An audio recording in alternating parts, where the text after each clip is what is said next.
DC generators and motors, module number 4. So we are discussing about first the DC generator. A machine which works on direct current is defined as a DC machine.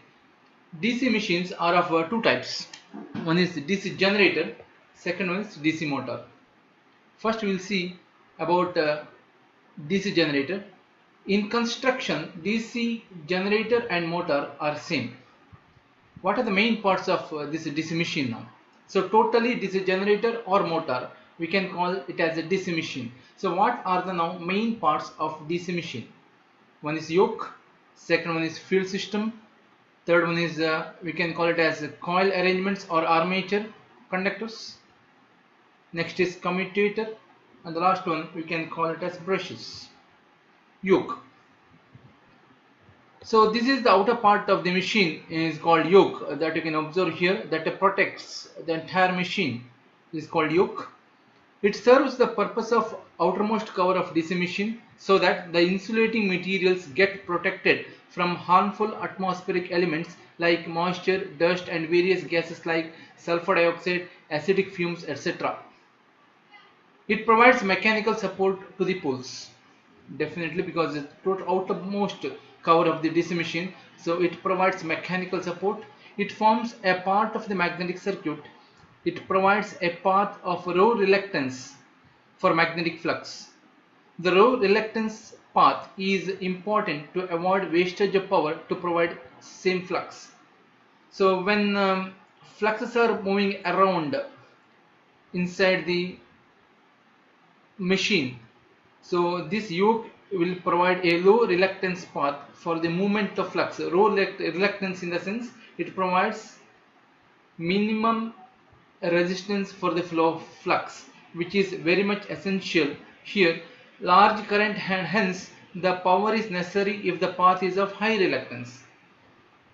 The low reluctance path is important to avoid wastage of power. Otherwise, if low reluctance path is not provided, so most of the fluxes will be wasted in the air gap. To avoid this flux leakage into the air gap, so we are providing a core which is made up of low reluctance path so that maximum flux will flow through and it will not waste.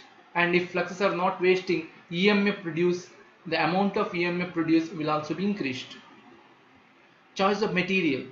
To provide low reluctance path, it must be made up of some magnetic material.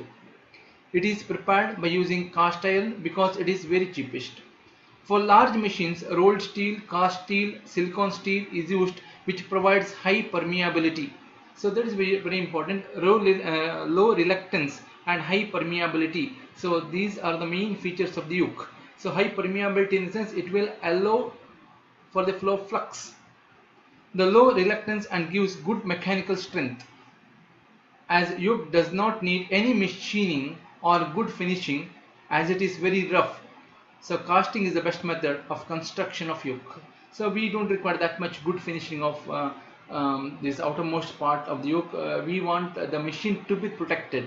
So for that reason this yoke is made up of is a casting is a method of doing yoke is casting is the best method. Next is poles. Each pole is provided into two parts. One is a pole core and the second one is pole shoe. So that you can observe in the diagram. So these are called the pole cores in which field windings are wound. So the end part of the pole, it is called as some peculiar shape. It is called as pole shoes. Pole core basically carries a field winding which is necessary to produce a flux. It directs the flux produced through the air gap to armature core to the next pole. The second function of this pole core, it directs the flux produced through the air gap to armature core to the next pole. So what happens? This pole core, so it will direct the flux which is produced to the armature core and to the next pole. So for that reason this arrangement has been done. So it will direct the flux to the armature core which is next to this pole. It is called armature core. The entire structure is armature core and to the next pole, so which is necessary for the flux cutting. Pole shoe enlarges the area of armature core to come across the flux. So these are the pole shoes. See the shape. So somewhat it is enlarged shape, which is necessary to produce larger induced EMF. To achieve this, pole shoe is given a particular shape. As I mentioned earlier, it has got some particular shape, the pole shoes, where large fluxes can link to the next pole as well as armature. Choice of material. It is made up of magnetic material like cast iron or cast steel, as it requires a definite shape and size. Laminated construction is used. The lamination of required size and shape are stamped together to get a pole, which is then bolted to the yoke. So uh, each pole is laminated and insulated from each other, and it is at the end it is bolted to the yoke. So here it is bolted to the yoke, and each pole is laminated and insulated from each other, and at the end it is bolted to the yoke. Next comes field windings. So these are the field windings now, so which are wound on poles. Field windings. Field winding is wound on the pole core with a definite direction. Its functions: to carry current, due to which pole core on which the winding placed behaves as an electromagnet, producing necessary flux. So it carries current. The winding which is wound, it is called as field winding, which is wound on the pole core, which carries current. When current is passing through this particular winding, the fluxes will be produced. It helps producing the magnetic field, that is exciting the pole as electromagnet. It is called as a field winding or exciting winding. So what is meant by that? When current is passed through these windings, it produces flux, and these fluxes will energize this pole, and this will act as electromagnet. It will act as a magnet. So the materials which are used for the construction of poles are electromagnets. So these are not permanent magnets usually. So when current is flowing through the winding, so this will make these poles as magnet. So fluxes will be producing. So choice of material for this particular winding. As it is to carry current, hence obviously made up of some conducting material. So aluminium or copper is a material which is preferable for the use of these field windings. But field coils are required to take any type of shape and bend about pole core, and copper has good pliability. So it has to wound on particular pole core, so it has to bend, it has to be very flexible. So most of the time copper material is used for the making of these field windings, so it can be bent easily. So copper is a proper choice. Field winding is divided into various coils called Bassfield coils. These are connected in series with each other and wound in such a direction around pole cores such that alternate north and south poles are formed. So that we can observe in the diagram. So which is field windings are wound on particular and is interconnected. Each pole, it is interconnected, and this is connected here, so that the poles, when it's producing poles, the alternate north and south poles are produced. So this is north, this is south, this is north, this is south. So alternate north and south poles are produced. Next we'll come to armature. Armature is further divided into two parts. One is the armature core and armature winding. Armature core is cylindrical in shape, mounted on the shaft. It consists of slots on its periphery and air ducts to permit the airflow through armature, which serves cooling purpose. So it consists of slots in its periphery. So you can observe there is a slots. So there is a slots in the armature in which armature conductors are placed, that you can observe here. These are the slots, so in which armature conductors are placed, and it is mounted on the shaft. So this is the shaft of the machine. It is mounted on the shaft, and the periphery, the armature slots are present. Functions: armature core provides housing for armature winding, that is armature conductors. In the slots, armature conductors are placed to provide a path of low reluctance to the magnetic flux produced by the field winding. So that is also important. It has to produce a low reluctance path for the magnetic flux to flow. So because flux has to flow through here, so it will allow the flux to flow freely. Choice of material of this armature. It has to provide a low reluctance path to the flux, so it is made up of cast iron or cast steel. The armature core, it is made up of cast iron or cast steel.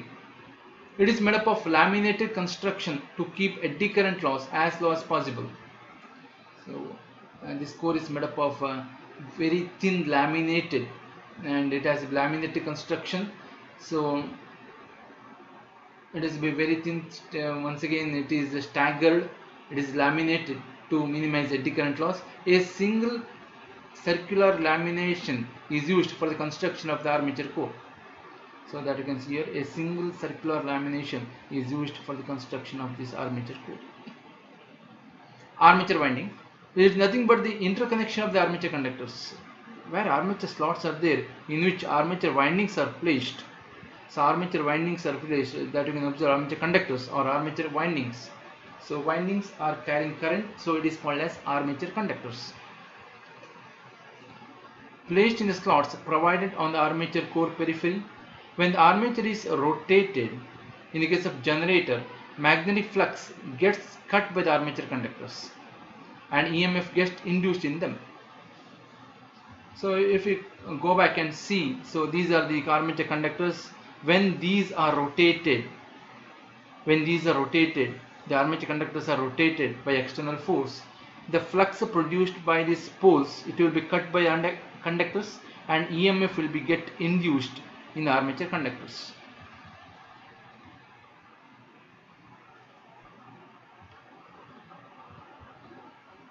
Functions. Generation of EMF takes place in armature winding in the case of generators, to carry the current supplied in the case of DC motor to the useful work in the external circuit. So DC motor, it takes current. DC generator, it gives current. So a function of these armature windings are generation of EMF takes place in the case of generators. As I told earlier, so EMF will be generated when flux cutting takes place into the armature conductors. To carry the current supplied in the case of DC motors to do the useful work. So in the case of DC motors, current carrying conductor is placed in the magnetic field. So this current carrying conductor, it has to take to the useful work in the external circuit. Choice of material. As armature windings carries entire current, which depends on external load, it has to be made up of conducting material, which is copper. So copper is the best material for the selection of these armature conductors. So it has to carry entire current, which depends on external load, so it has to be made up of copper. Armature winding is generally former wound. The conductors are placed in the armature slots, which are lined with the tough insulating material. Next comes commutator. We have seen earlier that the basic nature of EMF induced in the armature conductor is alternating. So this needs rectification in the case of DC generator, which is possible by the device called commutator. So in this, the generation of EMF, the principle is very same, and when the current is flowing through this winding, the poles gets excited, it will produce flux. This armature is rotated by using external force, and conductors are cut the flux. EMF will be induced in the armature conductors. Since conductors are rotating, so alternating north and south poles, it will undergo alternate north and south poles, and whatever the EMF induced initially, it is of AC only. But using this commutator, so commutator is the device which converts alternating current into direct current. So this is called commutator. So these commutators, you can see in the diagram, insulated commutator segment. Each commutator segment is connected to each armature conductor here. So whatever produced current or voltage initially, it is of AC, then using this commutator it will convert into direct current.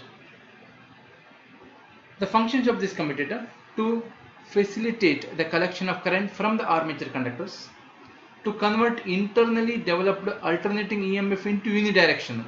So whatever initially the generating EMF is of alternating type, so that it has to convert into unidirectional. So alternating EMF is AC, it is bidirectional, so that it will be converted into unidirectional. Third, to produce unidirectional torque in the case of motors. In the case of motors, it will provide unidirectional torque.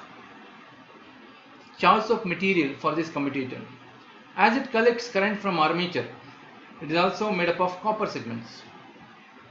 So this is armature, so this is made up of copper segments.